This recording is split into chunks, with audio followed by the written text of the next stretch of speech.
Good morning dear. Shivendra e learning में आपका स्वागत है। आज नेक्स्ट चैप्टर हम लोग अलंकार पढ़ेंगे। ठीक है, अलंकार जो आपके जो भी आगामी एग्जाम हैं, परीक्षाएं हैं, उसमें अलंकार से क्वेश्चन पूछे जाते हैं। तो देखिए अलंकार होता क्या है। अलंकार का जो शाब्दिक अर्थ होता है उसे हम कहते हैं आभूषण। क्या होता है? आभूषण। जैसे जिस प्रकार आभूषण से शरीर की शोभा बढ़ती है, समझिएगा, जिस प्रकार आभूषण से क्या होता है, शरीर की शोभा बढ़ती है, उसी प्रकार जो है काव्य अलंकारों से काव्य की शोभा बढ़ती है। मतलब काव्य अलंकारों से काव्य की शोभा बढ़ती है। ठीक है, तो हम जानेंगे अलंकार जो है आपका कितने प्रकार का होता है। तो हमारा होता है अलंकार 3 प्रकार के होते हैं। एक शब्दालंकार होता है, एक अर्थालंकार होता है, और एक हमारा जो है आधुनिक या पाश्चात्य अलंकार होता है। ठीक है, तो इसमें हम इस वीडियो में जो है शब्दालंकार के बारे में पढ़ेंगे। तो इसकी परिभाषा देख लेते हैं कि जो है कह रहा है कि शब्द और अर्थ की शोभा बढ़ाने वाले धर्म को अलंकार कहते हैं। ठीक है, जैसे आप देखे होंगे महिलाओं का जो है अगर सौंदर्यता अगर बढ़ता है तो वो क्या करते हैं, गहने वगैरह पहनती हैं। तो उसी प्रकार अगर काव्य की शोभा बढ़ाना होता है तो हम जो है क्या करते हैं, अलंकृत करते हैं उसको। ठीक है, तो अलंकार के भेद मुख्यतः जो है यहाँ 2 भागों में नहीं, इस अब जो है 3 भागों में विभाजित किया गया है। एक शब्दालंकार, एक अर्थालंकार, एक आधुनिक या पाश्चात्य अलंकार। ठीक है, तो आज हम लोग शब्दालंकार के बारे में पढ़ेंगे। कह रहा है शब्दालंकार क्या होता है, जहाँ केवल शब्दों के द्वारा चमत्कार उत्पन्न होता है वहाँ शब्दालंकार होता है। ठीक है, जहाँ जो है शब्दों के द्वारा चमत्कार उत्पन्न होता है वहाँ हम शब्दालंकार होता है। शब्दालंकार जो है, शब्दालंकार के भेद देख लेते हैं। तो अनुप्रास अलंकार, यमक अलंकार, श्लेष अलंकार, और वक्रोक्ति भी होता है, और विपसा होता है। ठीक है,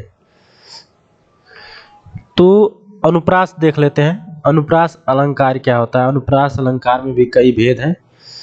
तो कह रहा है कि जहां पर वर्णों की आवृत्ति हो वहां पर अनुप्रास अलंकार होता है। वर्ण समझ रहे हैं ना, वर्ण जैसे आपको बताया गया था कि जो है वर्ण क्या होते हैं। मतलब यहाँ पे अगर ध्वनि हम बोल रहे हैं, शब्द की सबसे छोटी इकाई क्या बोला गया था, ध्वनि या वर्ण होता है।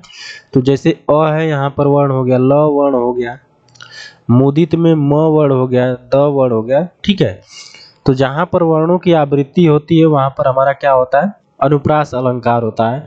और अनुप्रास में भी बहुत से प्रकार होते हैं, जैसे छेका अनुप्रास हो गया, वृत्या अनुप्रास हो गया, लाटा अनुप्रास हो गया। तो ये जो है हमारे अनुप्रास अलंकार के भेद हैं। ठीक है, तो देख लेते हैं एग्जाम्पल। जैसे कह रहा है कि मुदित महीपति मंदिर आए, सेवक सचिव सुमंत बुलाए।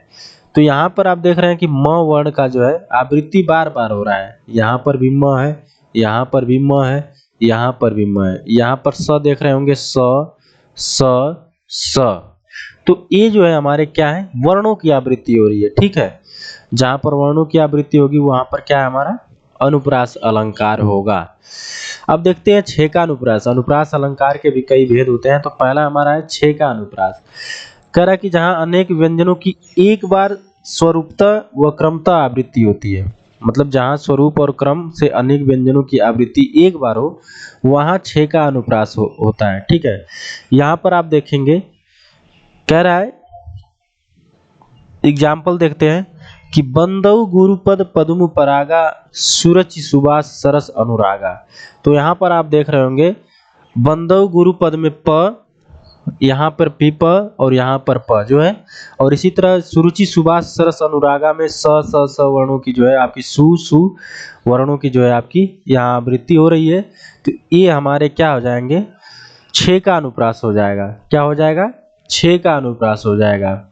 ठीक है, कह रहा ना कि यहाँ अनेक व्यंजनों पद में पद्म में प द और सुरुचि में सरस में स और र की स्वरूपता और क्रमता एक बार आवृत्ति है। अतः ये क्या है, हमारा छे का अनुप्रास है। ठीक है, आगे देखते हैं। आगे है हमारा वृत्तानुप्रास अनेक व्यंजनों की एक बार स्वरूपतः व क्रमतः आवृत्ति। ये जहाँ एक व्यंजन की आवृत्ति एक या अनेक बार हो वहाँ वृत्तानुप्रास होता है। रसानुकूल वर्ण विन्यास को वृत्ति कहते हैं। भिन्न भिन्न रसों में अनेक अनुरूप वर्णों के प्रयोग का निर्देश है, जैसे श्रृंगार में मधुर, वीर में पुरुष अर्थात कठोर आदि। परिभाषा इसमें देख लेते हैं हम। कलावती, केलवती, कलिंदजा। जैसे इसमें देख रहे होंगे कल की जो है आवृत्ति 2 बार हुई है। यहाँ पर एग्जाम्पल नहीं दिया गया है, लेकिन मैं अगर बोलूँ कलावती, केलीवती, कलिंदजा, तो कल की यहाँ पर आप देखेंगे आवृत्ति जो है आपकी क्या हो रही है, 2 बार। यहाँ पर देखिए, उधरहि विमल विलोचन ही के मिटहि दोष दुख भव रजनी के। यहाँ ब की 1 बार और द की 1 बार आवृत्ति था। ये क्या है, हमारा वृत्तानुप्रास है। ठीक है, आगे देखते हैं। कह रहा कि एक व्यंजन की अनेक बार आवृत्ति हो तो ये हमारा क्या होगा, वृत्तानुप्रास नहीं होगा। अब यहाँ पर हमारा क्या है, सवही युलुम सब दीन सब देशा सेवत सादर समन कलेसा। एक व्यंजन की अनेक बार आवृत्ति। सवही युलुम सब दिन सब देशा। ठीक है, साथ साथ यहाँ पर देख रहे होंगे आपका जो है आवृत्ति हो रहा है। स की अनेक बार आवृत्ति हो रही है, अर्थात स का। तो ये हमारा क्या हो जाएगा, वृत्तानुप्रास हो जाएगा। तो वृत्तानुप्रास में आप समझिए कि जो है आपका व्यंजनों की अनेक बार स्वरूपतः व क्रमतः आवृत्ति होती है। ठीक है, अब आगे देख लेते हैं। लाटानुप्रास। लाटानुप्रास में क्या है कि तात्पर्य मात्र भेद से शब्द व अर्थ दोनों की पुनरावृत्ति होती है। शब्द व भेद की दोनों की। जहाँ एक शब्द या वाक्य खंड की आवृत्ति उसी अर्थ में हो पर तात्पर्य या अन्वय में भेद हो तो वहाँ लाटानुप्रास होता है। लाट आधुनिक गुजरात का प्राचीन नाम है। संभवतः इसी अलंकार की सर्वप्रथम उद्भावना हुई अथवा वहाँ के निवासियों को यह बहुत प्रिय था, इसलिए इसका नाम लाटानुप्रास पड़ा। यह यमक का ठीक उल्टा है। इसमें मात्र शब्दों की आवृत्ति न होकर तात्पर्य मात्र के भेद से शब्द और अर्थ दोनों ही आवृत्ति होती है। जैसे पंकज तो पंकज, मृगांक भी है मृगांक री प्यारी, मिली न तेरे मुख की उपमा देखी वसुधा सारी। यहाँ पर देख रहे होंगे आपका जो है अर्थात जो है पंकज तो पंकज, यहाँ पंकज की आवृत्ति हो रही है सामान्य लड़का और लड़का ही, सॉरी, पंकज तो पंकज, यहाँ पंकज की आवृत्ति हो रही है। ठीक है ना, और यहाँ पर जो है पंकज। ठीक है, पंकज तो पंकज मतलब यहाँ पंकज कुछ और है। ठीक है, यहाँ पंकज किसी का नाम और यहाँ पंकज जो है आपका कमल से संदर्भ है। यहाँ पंकज और मृगांक की आवृत्ति। पहले पंकज शब्द का साधारण अर्थ कमल है और दूसरे पंकज का कीचड़ आदि जैसे गरित असुंदर स्थल से उत्पन्न अतः विशेषताहीन कमल। ठीक है, अर्थात पंकज तो पंकज, पंकज पहले पंकज का अर्थ है आपका क्या, कमल, और दूसरे पंकज का अर्थ क्या है, कीचड़। ठीक है ना, आगे देखते हैं। यमक अलंकार। ठीक है, दूसरा हमारा क्या है, जो शब्द अलंकार के भेद में दूसरा था क्या हमारा, यमक अलंकार। तो जहाँ एक शब्द की आवृत्ति 2 या 2 से अधिक बार होती है परंतु अनेक अर्थ अलग अलग होते हैं, वहाँ यमक अलंकार होता है। जैसे आपका बहुत ही फेवरेट एग्जाम्पल हमेशा, कनक कनकते 100 गुनी मादकता अधिकार उई खाए बैरात नर ई पाए बैरात। यहाँ कनक का प्रयोग 2 बार हुआ है पर भिन्न भिन्न 2 अर्थों में, धतूरा और सोना। एक कनक का मतलब होता है धतूरा और दूसरे कनक का मतलब होता है सोना। अर्थात यहाँ देखेंगे 3 बेर खाती है वो अब 3 बेर खाती है। अर्थात यहाँ पे जो है एक 3 बेर मतलब एक समय को संबोधित कर रहा और एक जो है 3 बार मतलब संख्या को जो है, समझ रहे ना। यहाँ बेर का प्रयोग 2 बार हुआ, भिन्न भिन्न अर्थों में, वक्त और फल के अर्थ में है। मतलब एक वक्त समय को रिप्रेजेंट कर रहा है और एक जो है हमारा क्या है, फल को जो है दर्शा रहा है। ठीक है, तो यहाँ पर अगर जहाँ एक शब्द की आवृत्ति 2 या 2 से अधिक बार होती है परंतु अर्थ जो है क्या हो जाते हैं, बदल जाते हैं, एक ही शब्द के अर्थ जो है अलग अलग हो जाते हैं, तो उसको हम बोलते हैं यमक अलंकार। ठीक है, अगला हमारा है श्लेष अलंकार। श्लेष अलंकार, श्लेष का अर्थ होता है चिपका हुआ। इस अलंकार में प्रयुक्त शब्द विशेष में कई अर्थ रहते हैं। दूसरे शब्दों में हम कह सकते हैं जब पंक्ति में एक ही शब्द के अनेक अर्थ होते हैं तब वहाँ श्लेष अलंकार होता है। जैसे चरण घरत चिंता करत भावत नींद न शोर, सुबरन को ढुरत फिरत कभी कामी और चोर। यहाँ सुबरन शब्द के 3 अर्थ हैं, अच्छे वर्ण, अच्छे रंग और स्वर्ण है।